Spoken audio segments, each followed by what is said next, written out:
The warning ignored. The chamber was silent, save for the faint hum of the crystal spires that pulsed with the lifeblood of Zarathus.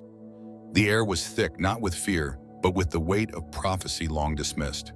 The elders stood in a semicircle, their translucent robes flowing like mist under the dim violet light. They were old, even by Zarathian standards. Millennia of wisdom had carved their faces into marble masks of solemn authority. But tonight there was something else etched into those faces, something rare. Fear. High Elder Korn stepped forward. His skeletal frame seemed even frailer beneath the weight of what he was about to say. His voice trembled like dry leaves caught in an unfelt wind. "We warned them," he said. "We warned the council, the fleets, the dominion's whole assembly, but no one listened." The silence that followed was almost reverent. Even the younger initiates who stood at the edges of the chamber fidgeted with unease. They had grown up hearing the legends, the foresight of the elders, the certainty with which they spoke of distant threats before they ever arrived. But this was different. This wasn't just another uprising. This wasn't a rebellion in some obscure mining system. This was humanity, a fledgling species, a speck on the galactic map, a primitive race whose early transmissions were once laughed at in the council halls. The initiates exchanged glances, their glowing eyes flickering with doubt. How could they unravel everything one whispered?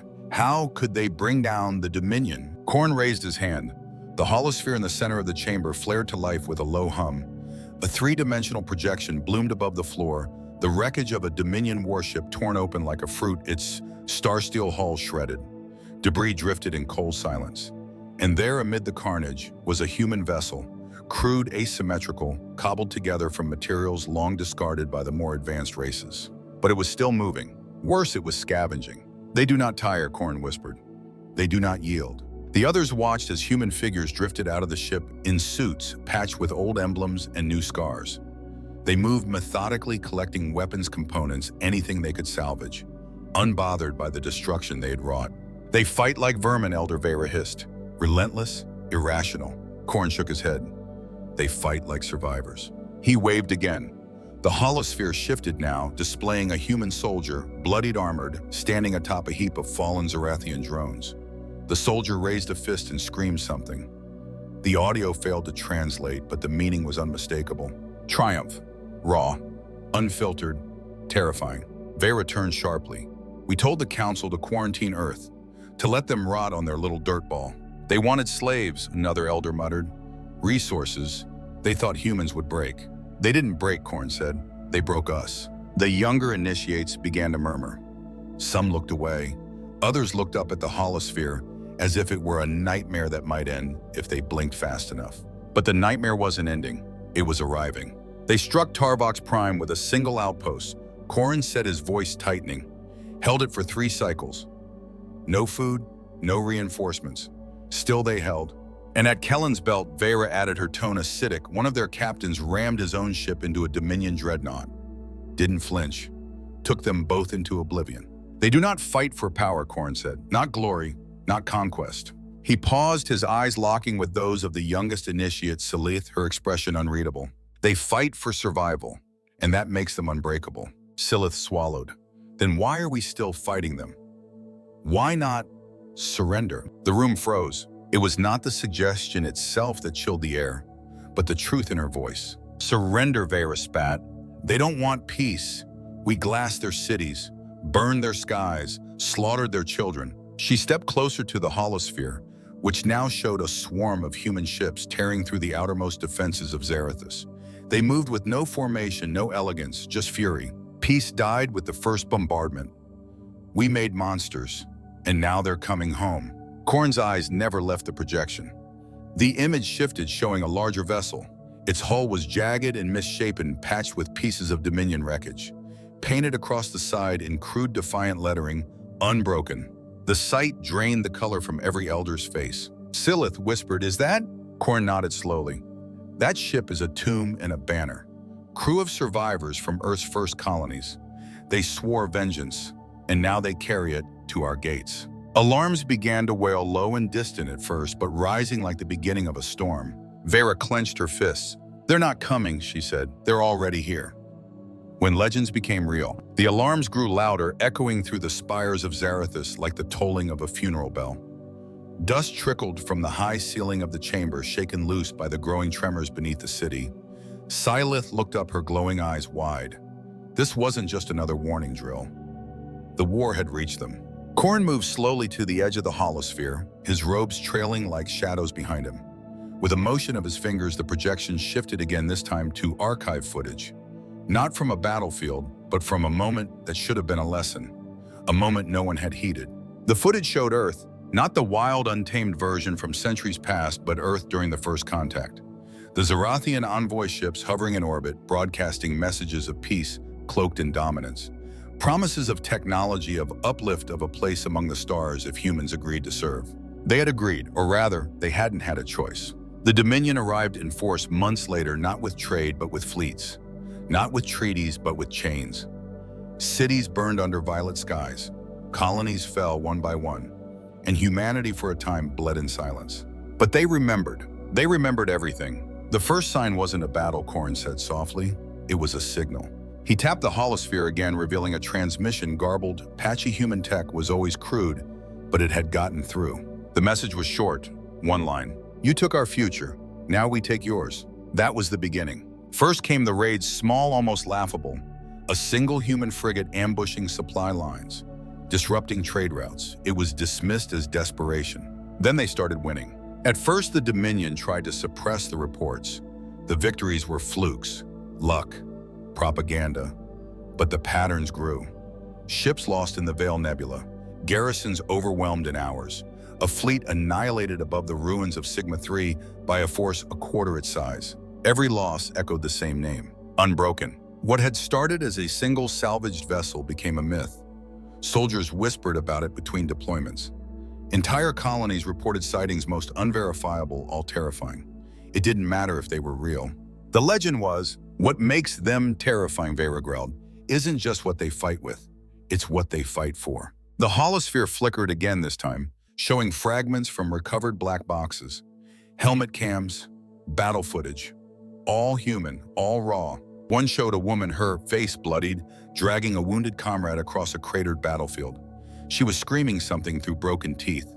The Dominion translator couldn't parse it, but the tone, anguish, rage, defiance was universal. Another showed a human pilot guiding her ship into a Dominion cruiser's engine core. No escape, no hesitation. The last frame before the feed cut out was her smile. A third showed what the Zarathians would never forget, a child no older than 8, sitting beside her dead parents in a collapsed shelter. Singing, not crying, singing, a lullaby in a language lost to the stars. A lullaby that later became the marching chant of the Unbroken. Sylith couldn't tear her gaze away. Why didn't we stop them when we had the chance? Vera laughed bitterly. Because we didn't believe. We thought they were myths, that humans couldn't endure the deep void like us, couldn't replicate, couldn't evolve. And by the time we realized they'd turned our own wreckage into warships, Khorne said. The projection zoomed in on the Unbroken. Its hull wasn't just scrap, it was sacred to them. Every panel came from a fallen colony, every weapon forged from the bones of defeat. It wasn't just a ship. It was a graveyard flying under a flag, and still, it lived. I've seen it breach 3 blockade lines, Vera muttered. I watched it take a direct hit from a plasma rail. It didn't even slow. The others stared in silence as the projection now showed the Unbroken leading a swarm of human ships, patchwork, battered, mismatched. No symmetry, no elegance. Only purpose. They moved like a storm, not a fleet. Chaotic, unrelenting, and utterly immune to fear. Khorne turned to the elders. You think we're fighting a war of weapons? He asked. Of numbers, We're fighting a war of will. And we lost that war, another elder muttered. Centuries ago. Sylith stepped forward again, emboldened by the silence. But what do they want? Is it revenge?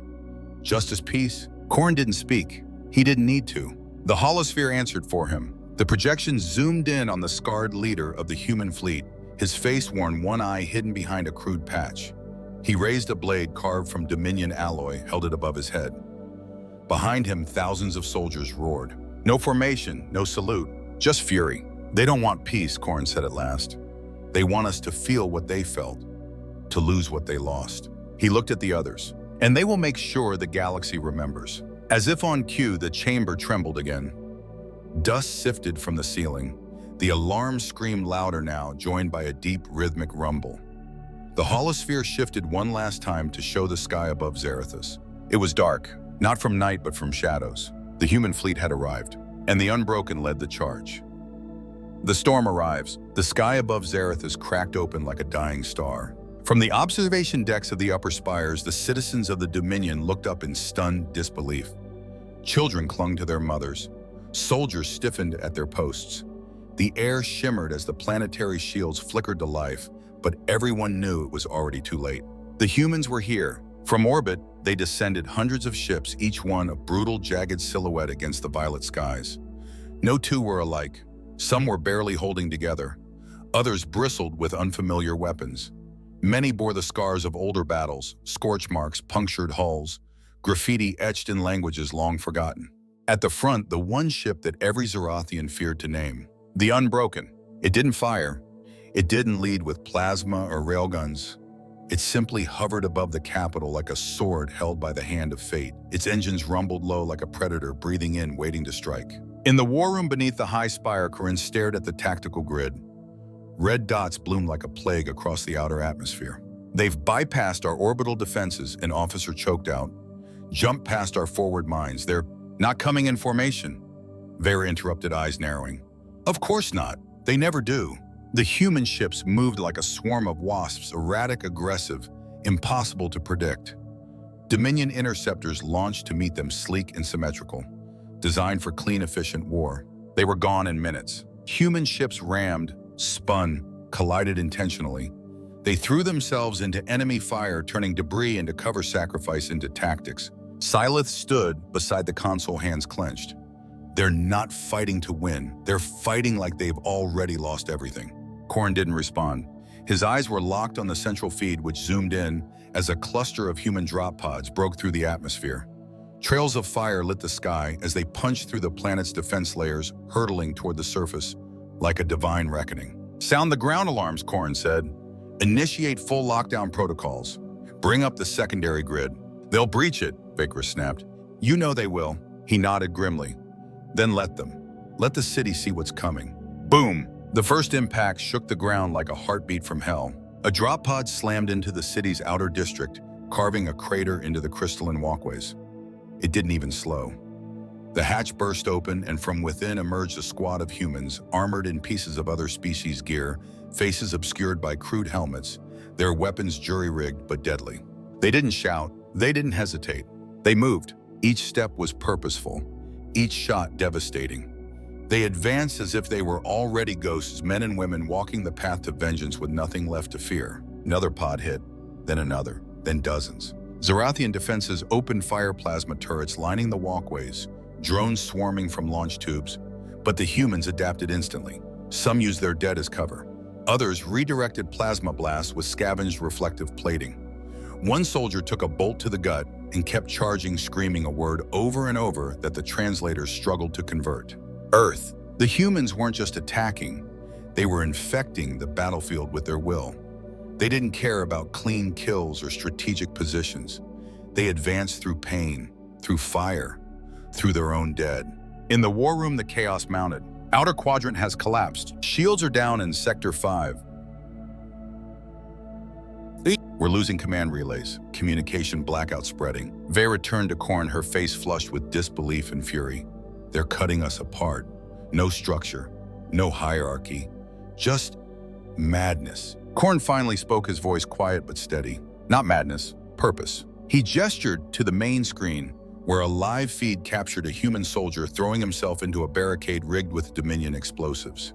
The entire section exploded not to kill, but to break a path through for the next squad. The screen glitched from the blast, then flickered to another feed, one showing the humans storming a weapons depot.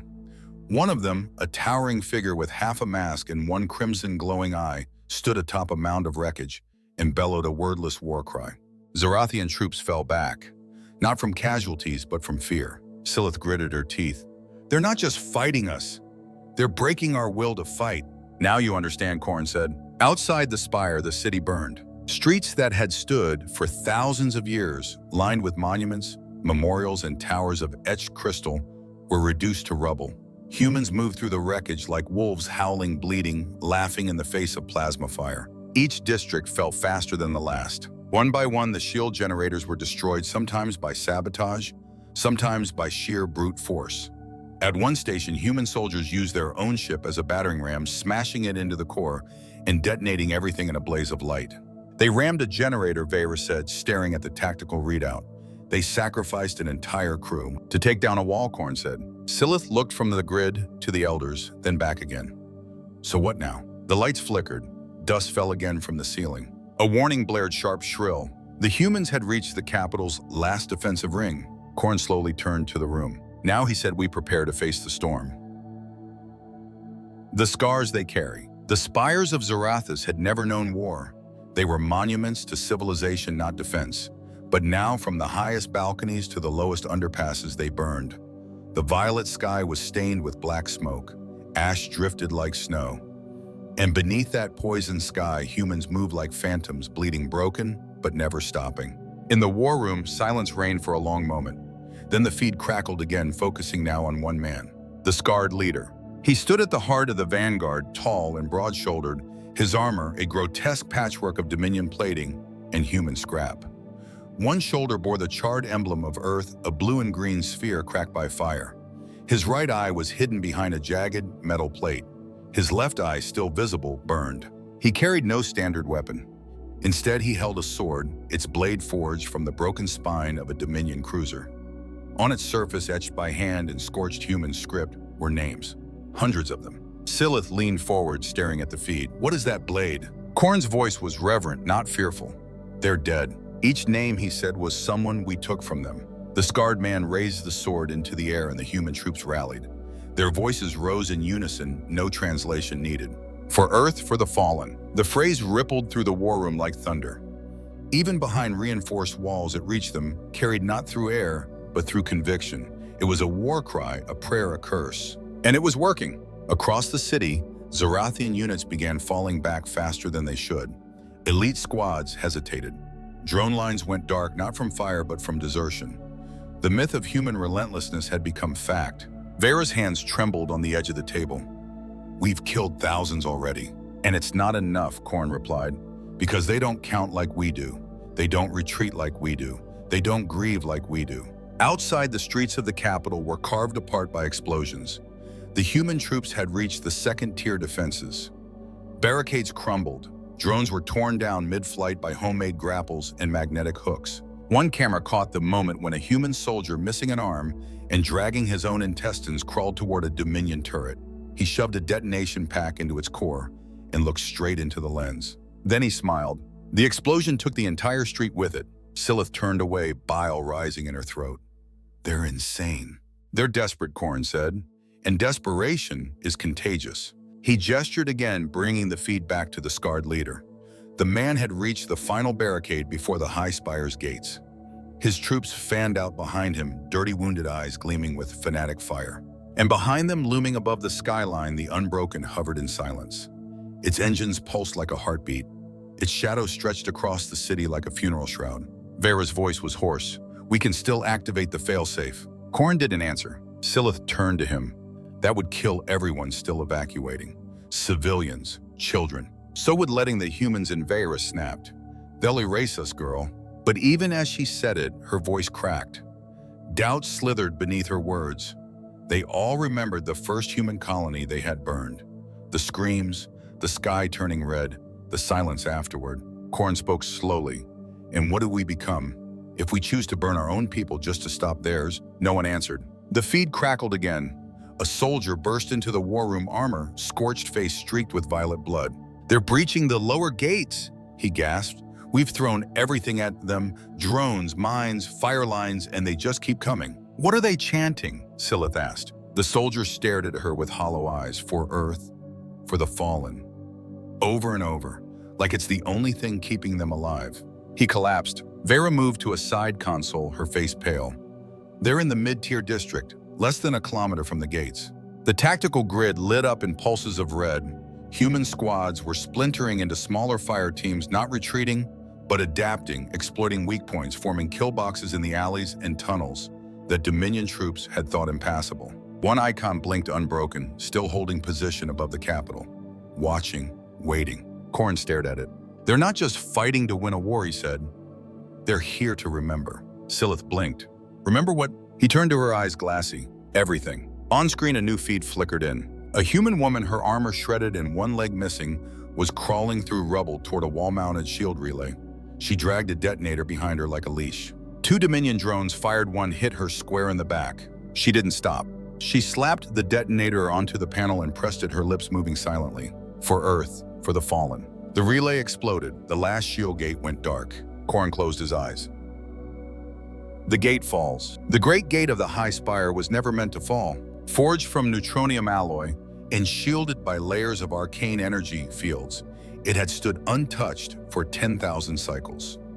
Dominion architects once boasted it could withstand the fury of a collapsing star. They hadn't accounted for humans. Outside the gate, the scarred leader stood motionless. His sword grounded, his flag fluttering in the smoke-choked wind. His soldiers were arrayed behind him, no formation, no standard-bearing units, just bodies scarred by war and fueled by memory. They didn't wait for orders. They surged. The first wave hit the outer barricades like a tidal force. Plasma bolts lit up the dusk, slicing through smoke and dust. Dozens of humans fell, but not a single one retreated. They crawled. They pulled each other forward. Some, even after being shot, used their last moments to hurl grenades or plant charges before slumping into the dirt. From the war room, the counselors watched in stunned horror. Why won't they stop? One whispered. They're walking into slaughter, Vera snarled, because they'd rather die on their feet than live in our chains. The gate shook under the first blast. A team of human engineers had strapped charges to the outer hinges, covered by a wall of their dead. The Dominion drones fired back, slicing through flesh and armor alike, but too late. The charges went off with a crack of thunder that echoed across the city. The outer layer peeled back like skin. Korn braced himself against the tremor. That shouldn't have cracked it, not with that yield. Silith shook her head, eyes wide. They didn't want to crack it. They wanted to show us that they could. The next wave came harder. Human squads carrying salvage beam weapons retrofitted with Dominion parts fired into the exposed structure. The beams weren't strong enough to cut clean through, but that wasn't the goal. They were heating the gate's internal layers, softening the alloy, weakening the shielding. Zarathian defenders tried to reinforce the line, forming a phalanx of energy, pikes, and heavy cannons, but the humans were already inside the outer threshold. A feed showed one human helmet cracked open, face bloodied, charging into the line and hurling himself onto a cannon mount. He screamed as it exploded, his body reduced to ash, but the defenders behind the mount scattered. Then came the breachers, humans wielding power tools and mining charges, pushing carts rigged with explosives. They didn't look like soldiers. They looked like mechanics, farmers, workers, but they moved with a precision that made war look like a job they'd done for centuries. The gate finally began to glow red, then white hot. "They're melting it," Vera gasped. "They're burning through the door of the car." Korn didn't speak, because in that moment, he knew the gods were dead. Then silence. For one long second, the battlefield outside the spire held its breath. A deep, grinding groan tore through the air as the central locking mechanisms of the gate, supposedly invulnerable, buckled. Metal screamed, runes flared and died, and with a final earth-shaking roar, the gate of Zarathus collapsed inward. The path was open. From the smoke emerged the scarred human leader. He didn't run, he didn't yell. He just walked, sword in hand, eyes burning the flag of Earth, dragging behind him like a funeral shroud. His troops followed, grim, determined, unstoppable. They entered the spire. Inside the war room, panic erupted. Activate inner sentries. Seal the second quarter. Collapse the eastern tunnel. Dispel me now. The tactical grid bled red. Human squads began pouring into the lower halls of the spire, flooding security checkpoints, annihilating drone squads, setting fire to ancient tapestries that chronicled Dominion victories over lesser species. Silith watched the map as each defense zone flickered out one by one. "They're not just killing us," she said. "They're erasing us." One feed showed a human with a broken leg crawling forward while firing his rifle. When he ran out of bullets, he stabbed a Zarathian officer with the jagged barrel. Another feed showed a group of human medics not patching their wounded, but arming them. They wrapped tourniquets, handed out pistols, and sent the half-conscious back into the halls with a pat on the back and a final whisper. For Earth. In one corner of the spire's defense chamber, a young Zarathian lieutenant sobbed quietly. "They don't care if they die." Korn turned, his voice like steel ground against stone. "That's because to them, dying isn't losing. Losing is forgetting. Losing is letting us live like this." Vera slammed her hand on the table. Then we give them the failsafe. No, Corrin said firm. She whirled on him, eyes blazing. They're inside, Corrin. You want them to walk into the war room next, plant that damn flag on our corpses? He didn't answer. Instead, he turned to the feed where the scarred leader now stood at the mouth of the main corridor, flanked by fire and ruin. He raised his sword once more. For every soul, he growled, you stole from us. And then he charged. No mercy, no retreat. The inner spire trembled as explosions echoed through the halls. Ancient stones carved with the victories of the Dominion, now cracked and burned under the boots of invaders who had once been dismissed as primitives. The feed in the war room flickered. Half of the cameras had already gone dark. The others showed chaos. Blood, both violet and red, coated the floors. Smoke choked the air. And through it all, the humans advanced, relentless as the tide. Vera stood, rigid eyes locked on the tactical grid. They've breached the western stairwell. 2nd platoon is down. 4th district fallback line is, she hesitated, lips thinning, gone. Silith knelt beside a wounded officer, his armor scorched and cracked open like an eggshell. He clutched her wrist with blood-slicked fingers. You don't get it, he rasped. They're not dying, not enough. His breathing was shallow, his eyes wide with the truth he'd seen up close. I hit one of them, plasma bolt through the chest. He kept coming, swung till I cut him down. But even then he laughed as he bled out. Silith's hands trembled. She looked up at Corrin. How do you fight something like that? The High Elder didn't answer right away. He turned to the grid where the human dots had begun to fracture, split, reform. They moved like water, flowing through every gap, turning the labyrinthine corridors of the spire into hunting grounds. You don't, he finally said. You survive it. If you're lucky. The doors to the war room rattled, distant at first, then louder, closer. Boom, boom. Boots, metal, war cries. They're at the next barrier. An officer choked. We can't hold them. Turan, the youngest counselor, once proud, now pale, slammed his fist into the console. Then why didn't we burn their world when we had the chance? We could have ended them, wiped them from the stars. Because we wanted their labor, not their extinction, Vera shot back. We thought they'd break. Corrin's voice cut through the argument. We didn't just underestimate them. We built them. Every burned city, every child buried beneath rubble, every scream that echoed into the void, we forged them in our arrogance. The room fell silent. On the screen, a new feed came to life. A human soldier with a scorched uniform, missing one arm, staggering into a Dominion checkpoint. Behind him, 3 more bloodied, dragging the wounded, using broken weapons as clubs.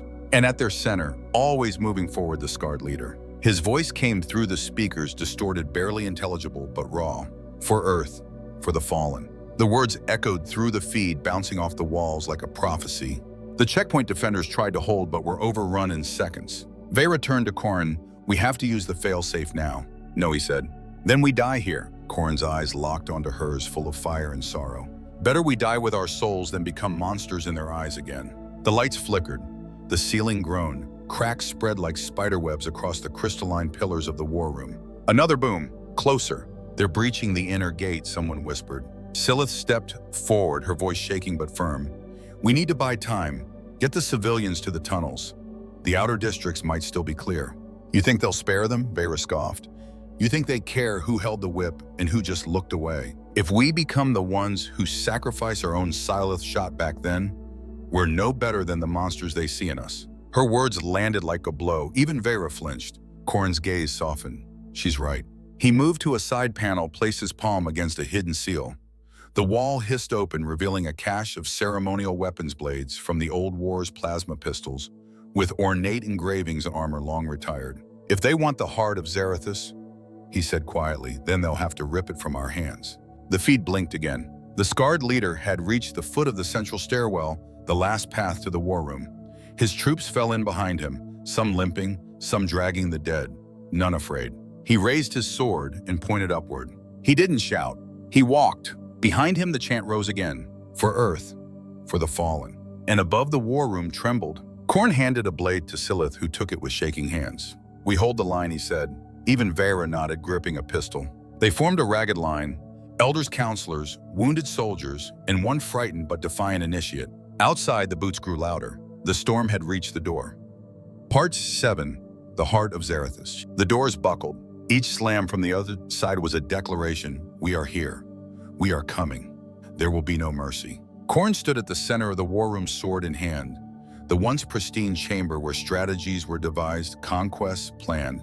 Species judged and sentenced was now reduced to a final stand. Beside him, Vera loaded her plasma pistol, her eyes hollow but steady. Syleth gripped her ceremonial dagger, knuckles pale, the blade trembling in her hand. Around them, the remaining counselors armed themselves in silence. No more speeches, no more justifications, only resolve. Boom! A hinge tore free. Boom! The crystal lining cracked, spraying shards across the floor. And then with a final scream of tortured metal, the doors exploded inward. Smoke rolled into the war room like an avalanche. Through it came the humans, not an army, not a unit, but a tide. Burned, bleeding, screaming. The scarred leader stepped through first. His blade glowed with heat. His armor was split in 3 places, stained with blood. His, theirs, it didn't matter. Behind him flew the tattered flag of Earth, the blue and green sphere now darkened with soot and fire. His one good eye swept across the room. Then it locked on Corrin. Time slowed. The 2 leaders, one ancient, one scarred, stood frozen for a heartbeat. In that breathless second, everything was understood. The war, the vengeance, the quest. The human raised his sword. Corrin raised his own, and the 2 forces collided. The war room became a storm of violence. Plasma bolts tore across the air. Blades clashed. Screams echoed through the spire's hollow ribs. Violet blood mixed with red on the pristine crystal floor. Vera fired into the chest of a charging soldier. He staggered, then lunged anyway, tackling her into a pillar. Syleth ducked under a swing and drove her dagger upward into a human's throat. She cried out as another grabbed her from behind, but Corrin was already there, slicing the attacker down. "Stay with me," he grunted. "No running." "Wasn't planning to," she gasped, voice raw. The counselors fell quickly. One was gunned down by a trio of humans shouting Earth's name. Another was impaled through the back while trying to flee. Lith, the oldest of them, stood reciting a prayer to forgotten gods until a bullet ended her prayer mid-syllable. The scarred leader cut through it all like a force of nature. He cleaved through defenders like paper. He moved without hesitation. Every step was a promise, every swing a memory of the dead he carried within him. His flag dragged behind him, stained with both triumph and loss. He reached Corrin at last. Their blades met with a scream of metal. "You burned our worlds," the human snarled. "You thought we'd forget." Corrin parried barely. "We warned them, but no one listened." The human's sword came again, harder, angrier. Corrin fell to one knee. His ancient arms, once steady with centuries of power, trembled under the weight of this one man's fury. Vera screamed, firing at the human, but he didn't flinch. One of his soldiers tackled her. They rolled, struggled, then she was still, eyes open, lips forming a curse with her last breath. Syleth tried to reach her, screaming. Too late. The room was a slaughterhouse now. Only Syleth and Corrin remained, and the scarred leader stood over the elder blade raised. "For Earth," he said. Corrin looked up, sorrowful. "We made you this." The blade fell. Corrin slumped to the floor, dead. Syleth scrambled back, breath ragged, surrounded by bodies. The war room was silent now, except for the crackling of fires and the wheezing of the dying. The scarred leader stood still, sword dripping. He planted the flag of Earth into the crystal floor, a final mark. This was no longer the heart of the Dominion. This was Earth's triumph, Earth's reckoning. His soldiers gathered around him. Some dropped to their knees. Others slumped against the walls, exhausted, bleeding. But they were alive, and they had won. Syleth helped Vera's barely conscious body into a corner. The elder's breath came in rattled gasps. "Why?" Vera croaked. "Why didn't they finish us?" Syleth whispered, "'Cause we're nothing to them now. They already took what mattered." The scarred leader looked at them, gaze unreadable. Then he turned away. A soldier approached him, holding a crude radio. "Sir, the Unbroken reports the outer districts are secure. Survivors are scattering." The leader looked at his flag. "Let them run," he said. "Let them remember." And with that, he walked away. His troops followed, dragging the wounded, salvaging weapons, claiming the last prizes of war. The last transmission from Zarathus would echo through every corner of the galaxy. A silent image, a broken war room, dead elders, blood-soaked banners, and a flag that did not belong, planted firmly at the center of it all. Echoes across the stars. The spire no longer pulsed with violet light. Its once glowing walls were charred and cracked, leaking smoke, and silence in equal measure. Crystalline support pillars, once pristine monuments to Zarathian dominance, now stood scorched and fractured, witnesses to the end of an age. At its heart, the flag of Earth swayed gently in the scorched wind, planted firmly in the war room's floor. The tattered edges fluttered above the bodies of the Dominion's highest rulers. The galaxy had turned, and no one could look away. Outside the spire, human troops moved with quiet purpose. There was no celebration, no cheer of victory, just the heavy clanking of boots, the groans of the wounded, and the low rumble of ships descending. The Unbroken hovered above it all, watchful, silent, like a monument carved from wrath. Its engines beat like the heart of a beast that refused to die. Inside, Silith helped Vera to sit upright against a wall. The Elder's breathing was shallow. Her wounds were beyond repair. They took everything, the Vera whispered, eyes glassy. Everything we were. Everything we built. Silith didn't respond. She looked across the war room at the human soldiers tending their dead, not with tears or wailing, but with ritual. One placed a photo beside a fallen comrade, another traced the outline of a name on their weapon before reloading. There was pain in their eyes, but no regret. The scarred leader stood alone before Khorne's body. He knelt slowly, placing a hand on the Elder's chest where the ceremonial crest of Zarathus had once shone. "You thought we'd die quietly," he murmured, "but we learned. We remembered." He stood turning to face his troops, now gathered behind him. Their armor was torn, their faces smeared with blood, grime, and exhaustion. But their eyes, those burned with clarity. He raised his voice. "This is for Earth, for every soul they took. Let them never forget." The message was clear, not just to his soldiers, but to anyone still listening. A soldier stepped forward, holding a communicator tuned to the open galactic broadcast channel. "Sir," he said, "we're ready." The scarred man took the device, raised it to his mouth, and spoke to the galaxy. "To those watching, you called us weak. You called us broken. You came to our home with fire, thinking it would end us. You taught us pain. We made it a weapon.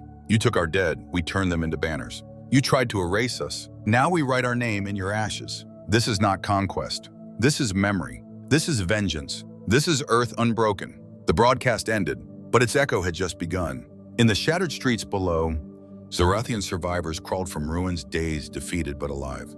The humans let them go, not from mercy, but from purpose.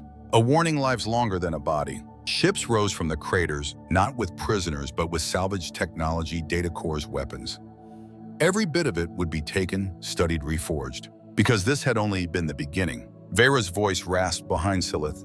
"We warned them," she said, a sad smile curling across cracked lips. And no one listened. Silith looked up at the human flag, then at the burned walls around them. Now they will. High above Zarathus, the Unbroken began to ascend. Its engines flared with a low, angry hum. From its hull, signals pulsed into space directions, patterns, orders. Not to rest, not to rebuild.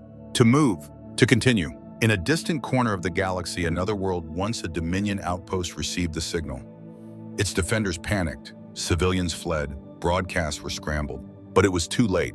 The shadow had already passed over them. A month later, in a secret council meeting, deep in the Concordant reach, leaders of dozens of galactic powers watched the footage in silence. The flag, the dead elders, the scarred leader, and the voice that came through every comlink. "You thought we'd break. Look at us now." Someone at the table whispered, voice barely audible. "Earth is awake." On the frontier edges of explored space, colonies began painting stars and stripes onto their doors. Not as allegiance, not even as surrender. As protection, as prayers. Because now when someone speaks the name human, it is not followed by laughter. It is followed by silence, and sometimes by fear. Back on Zarathus, the spire burned slowly, its legacy crumbling to ash. Silith stood among the ruins, watching as the last transport departed. The humans had left, but their mark remained, not carved, but seared. Vera's final breath came with a whisper. "We made them monsters." Silith shook her head. "No," she said softly. "We just reminded them what it means to be human." The wind picked up. The flag fluttered once more, and across the stars the cry echoed. For Earth, for the fallen, forever.